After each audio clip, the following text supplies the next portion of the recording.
मैं ਹੁਣ ਬੇਨਤੀ ਕਰਦਾ ਹਾਂ ਸਰਦਾਰ ਨਵਜੋਤ ਸਿੰਘ ਜੀ ਸਿੱਧੂ ਉਹਨਾਂ ਨੂੰ ਕਿ ਉਹ ਆ ਕੇ ਆਪਣੀ ਗੱਲ ਰੱਖਣ। ਸਰਦਾਰ ਨਵਜੋਤ ਸਿੰਘ ਜੀ ਸਿੱਧੂ।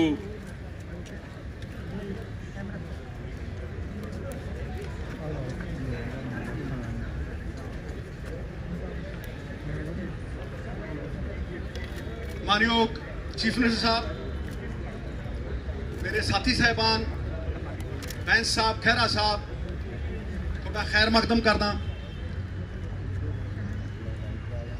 सरकारों की नीयत में आ जाए फर्क, अगर नजारा चाहे जन्नत का क्यों ना हो गर्क हो जाए। और आज मैं हिंदी में भी बात करूंगा क्योंकि मुझे पता है ये प्लेटफॉर्म क्या है। मैं जानता हूं कि गूंगी बहरी सरकार तक अगर आवाज पहुंचानी हो तो धमाका जरूरी है। ये धमाका ही है। ये मत समझिएगा कि ये 50 लोग बैठे हैं। एक एक आदमी के पीछे 2-2 लाख पंजाबी बोलता है इस मंच से। 2-2 लाख पंजाबी। और अगर कोई एमपी बैठा है तो 15 लाख लोग उसके पीछे बोलते हैं। तो ये हीरे हैं, ये पंजाब के चुने हुए नुमाइंदे। मैंने बात नीयत की है। नीयत साहब नीति में दिखती है और नीति सिर्फ 2 पूंजीपतियों के लिए बनाई गई है मोदी सरकार। आप अगर ये सोचते हो कि ये कानून सरकार किसानों के हक में बना रही है तो बहुत बड़ी गलतफहमी है। ये सिर्फ 2 पूंजीपतियों के हक में उन्हें रिमोट कंट्रोल देने के लिए कानून बनाए गए हैं। और मैं आज डंके की चोट पे ये कहता हूं, छाती ठोक के ये कहता हूं कि हम मरते मर जाएंगे लेकिन अंबानी और अडानी को पंजाब में पैर नहीं धरने देंगे। ये लीडर हैं। 100 भेड़ों के आगे एक शेर लगाओ, भेड़ें शेर हो जाती हैं। और ये शेरों के आगे बब्बर शेर है। और इनके आगे मैं बात जो करने वाला हूं वो बड़ी पते की और यहां वाजिब है। ई नैम तो पहले भी था साहब।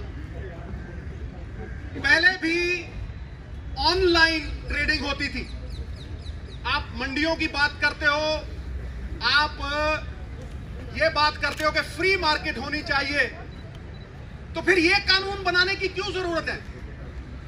बाहर से ई नैम होता था, ऑनलाइन ट्रेडिंग होती थी। ये कानून क्यों बनाए गए?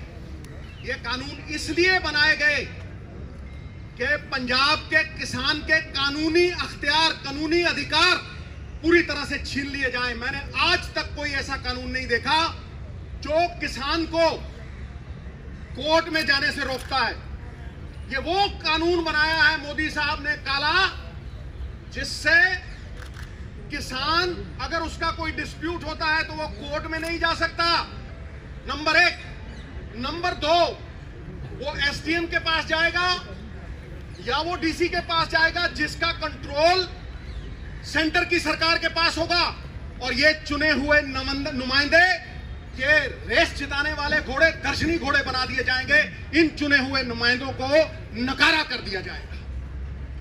ये मैंने देशों में सुना था कि 1-2 कंपनियां मोनोपोली बनाती हैं और वो मोनोपोली बना के, जैसे ईस्ट इंडिया कंपनी राज किया करती थी, वो मोनोपोली बना के राज करती है।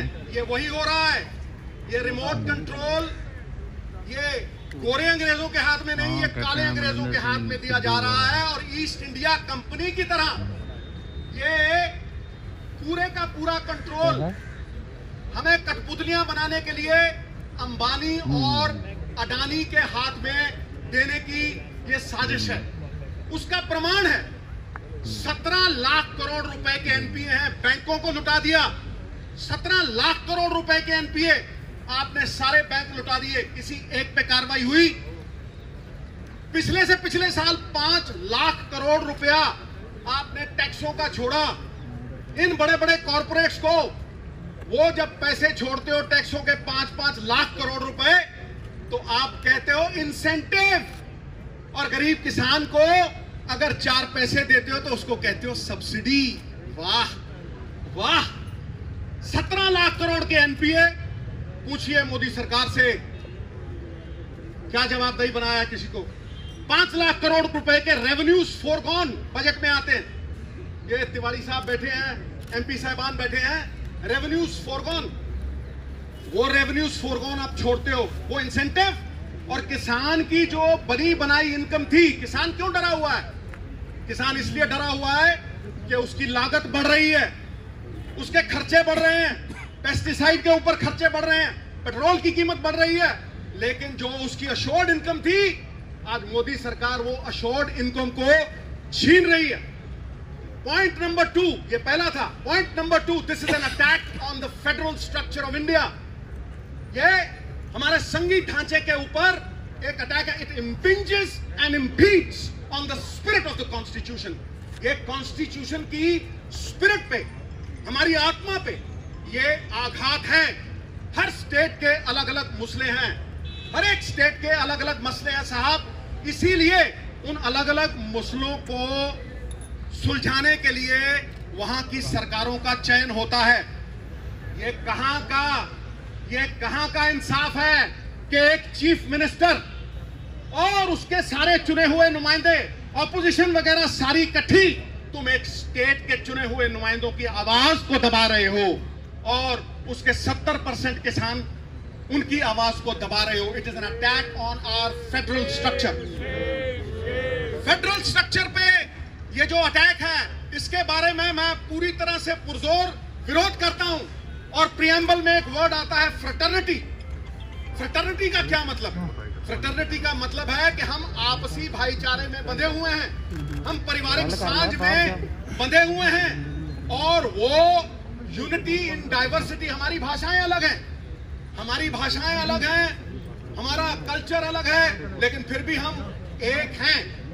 तो जब हम अपने स्टेट की बात बुलंद कर रहे हैं या किसी इंडिविजुअल किसान की बात बुलंद कर रहे हैं, हम किसान के साथ साथ हम संविधान के पक्ष में लड़ाई लड़ रहे हैं। हम आज संविधान के पक्ष में खड़े हैं, अपने फेडरल स्ट्रक्चर के पक्ष में खड़े हैं। एकता तो जेल की भी होती है, लेकिन साहब ये जेल की एकता नहीं है, ये आपसी भाईचारे की, हिंदुस्तान की एकता है।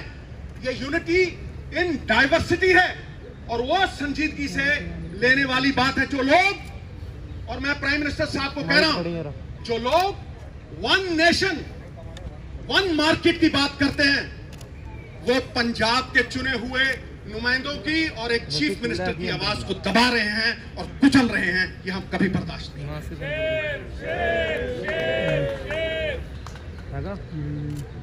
जीएसटी की तरह ये पंजाब की इनकम पे वार है। तुम हमारे ही पैसे लेते हो। जीएसटी में तुमने फाइनेंशियल कंट्रोल ले लिया और सारे पैसे स्टेट के बिहाफ पे तुमने वो इकट्ठे किए और तुम हमें ही वो पैसे देने हैं। ये कहां का इंसाफ है भाई? चोरी और सीनाचोरी, क्या ये सरकारें ये करेंगी? हमारे पैसे लेके तुम ये कहते हो कि हमसे लोन पे वापस ले लो। धिक्कार है ऐसी सरकार पे। काहे का फेडरल ढांचा, फिर काहे की आपसी भाईचारक सांझ? और तुम इकोनॉमिक ब्लॉकेड लगाते हो। I am using the word economic blockade. तुम हमारी रेलें रोकते हो, हाँ? तुम सामान नहीं पहुंचने दोगे, तुम थ्रेटन करते हो हमें। एक तो तुम हमारे किसान की, और ये किसानी is a way of life in Punjab. ये जीवन जीने का एक तरीका है, ये हमारी पगड़ी है। तुम हमारी पगड़ी को हाथ डालो तो वो हाथ तोड़ के डालो। हमारी पगड़ी को हाथ डालोगे वो हमें मंजूर नहीं है। और मैं आज भी ये कहता हूं कि तुमने हमें सवेरे भी रोकने की कोशिश की। किसानी का संघर्ष जो है वो पवित्र संघर्ष है, झंडे में डंडे वाला संघर्ष है, नॉन वायलेंट संघर्ष है। तुम उस संघर्ष को बाहरी ताकतों के साथ जोड़ोगे तो तुम किसान का निरादर कर रहोगे, उसका अपमान करोगे, वो हम सहन नहीं करेंगे। अगली बात मैं कर रहा हूं, पहले आपने जीएसटी छीन लिया हमारी मंडियों से। 5,000 करोड़ रुपया, सीएम साहब बैठे हैं, बाकी लोग बैठे हैं, 5,000 करोड़, पिछले साल 4,000 करोड़, इस साल 5,000 करोड़। बाप दादाओं ने, हमारी पुश्तों ने, 4 पीढ़ियों ने मिलके वो इंफ्रास्ट्रक्चर खड़ा किया है। मैं पूछता हूं नरेंद्र मोदी जी से कि मोदी साहब, जहां आपने ये मंडियां नहीं है, जहां आपने ये पहले लागू किया, मुझे ये बताएं कि वहां का किसान, उसकी क्या हालत है? वो लेबर कर रहा है, वो लेबर कर रहा है। देखिए आप, मैं स्टेटों का नाम नहीं लेना चाहता क्योंकि वो भी सब में हमारी पगड़ी है, हम जानते हैं, लेकिन तुम हमारे किसानों को लेबर करवाओगे, इस पगड़ी को हम पैरों में नहीं लड़ने देंगे। और ये संघर्ष हमारा कहना बनेगा, मन्नू साडी दातरी असी मन्नू दे सोए, जो मन्नू वटदा असी धूण सवल्ले होए, असी धूण सवल्ले। चूने की छत के ऊपर जितने थप्पड़ मारोगे वो उतनी ही सख्त, उतनी ही तगड़ी होती जाएगी। ईंट को आग में डालोगे, सोने को आग में डालोगे, वो पक जाएगा और भी चमकेगा। मैं अगला पॉइंट जो है वो ये कह रहा हूं कि पहले आपने जीएसटी छीना, फिर आप हमारी मंडियों पे आ गए। 28,000 आरती रजिस्टर्ड, 5 लाख मजदूर जो मंडियों में काम करता है, हमारे बाप दादाओं का बना हुआ इंफ्रास्ट्रक्चर, तुम उसे बर्बाद करने के ऊपर तुले हो। और जहां तुमने ये फ्री मार्केट लगाई है वहां किसान लेबर कर रहा है। उसके बाद मैं अगली बात करता हूं, क्या यह अकेले पंजाब की बात है? क्या ये अकेले सिर्फ चीफ मिनिस्टर की बात है या इन एमएलए की बात है? नहीं, ये हर हिंदुस्तानी की बात है, क्योंकि फूड इन्फ्लेशन आएगी, भुखमरी आएगी। मैं कह रहा हूं आज, कैसे कह रहा हूं? क्योंकि आपने इस कानून में अंबानी और अडानी साहब जैसे लोगों को, होर्डिंग को लेजिटिमाइज कर दिया। आपने उसमें लिख के दिया कि आप ये अनाज अपने गोदामों में रखिए, 50 गुना और 100 गुना बेचिए, 50 गुना और 100 गुना बेचिए। भुखमरी का कारण क्या है? मैं डंके की चोट पे कहता हूं, कोई डिबेट कर ले मेरे साथ, कोई। भुखमरी का कारण यह नहीं है कि अनाज नहीं है, अनाज होता है साहब, अनाज गोदामों में होता है अंबानी और अडानी साहब के, लेकिन वो गरीब की पहुंच के परे हो जाता है, इसलिए इन्फ्लेशन आती है। और इन्फ्लेशन का असर अमीरों पे नहीं होता। हम तो कहते हैं भर दे भैया, अपना टैंक भर दे, कोई चक्कर नहीं, लेकिन जो गरीब 500 रुपए कमाता है, वो 500 रुपए की वैल्यू 200 रह जाती है। जो वो 500 में खरीदता था वो 2000 में खरीद नहीं पाता। तुम्हारी जीएसटी ने व्यापारी मारा, और आज ये काले कानून किसानों को मार रहे हैं, हमारी पहचान को मिटा रहे हैं। बाबा नानक ने दी थी ये हमें पहचान, मरते हुए मर जाएंगे, इस पहचान को नहीं मिटने देंगे। नाम ही खो दोगे तो किधर जाएंगे, और पहचान खो देंगे सिद्धू तो बिखर जाएंगे, नहीं बिखरने देंगे। और आखिरी पॉइंट जो मैं कहना चाहता हूं वो ये है कि आप एहसान फरामोश हो गए, आप एहसान फरामोश हो गए हो। मैं डंके की चोट पे कहता हूं। किस तरह से कहता हूं? क्या पंजाब को ग्रीन रेवोल्यूशन की जरूरत थी? नहीं, पंजाब ने पूरे देश का पेट भरा, 2% लोगों ने 67% लोगों का पेट भरा। फिर तुमने गरीब को अन्न कैसे दिया? सस्ती MSP Punjab, Haryana, western UP से उठा के आपने 80 करोड़ लोगों का पेट भरा, और उसी को पीडीएस द्वारा उन्हें सप्लाई किया। पेट्रोल 6 रुपए का था 92 में, 78 का हो गया, और किसान की एमएसपी 3 गुना बढ़ी, वो 12 गुना, 17 गुना, और ये 3 गुना। कॉर्पोरेटों में जो काम करते हैं 1,000 गुना उनकी तनख्वाह बढ़ गई, और 1982 से लेके किसान की एमएसपी सिर्फ 15 गुना। ये कहां का इंसाफ है? ये किस तरह हम बयां करें? चाहे मंडी एमएसपी मॉडल हो या दूसरा, पहले केंद्र ने हमें इस्तेमाल किया और फिर यूज एंड थ्रो वाली पॉलिसी करके इन्होंने हमें फेंक दिया। ये 3 पॉइंट मेरे इस केंद्र की सरकार को, कहीं भी किसी को भी भेज दें और बहस कर लें, खुलेआम जहां बुलाएंगे मैं आऊंगा। यदि हार गया, राजनीति सदा के लिए छोड़ दूंगा, सदा के लिए।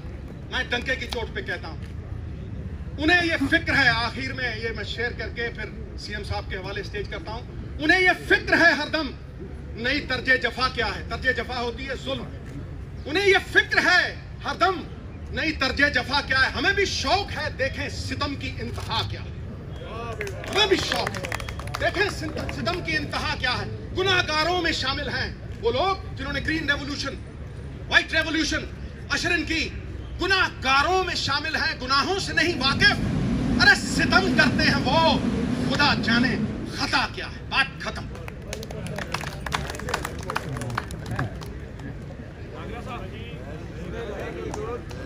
मैं ਹੁਣ ਬੇਨਤੀ ਕਰਦਾ ਸਰਦਾਰ ਪਰਮਿੰਦਰ ਸਿੰਘ ਜੀ ਢੀਂਡਸਾ ਸਾਹਿਬ ਕਿ ਉਹ ਆਉਣ ਤੇ ਆ ਕੇ ਆਪਣੀ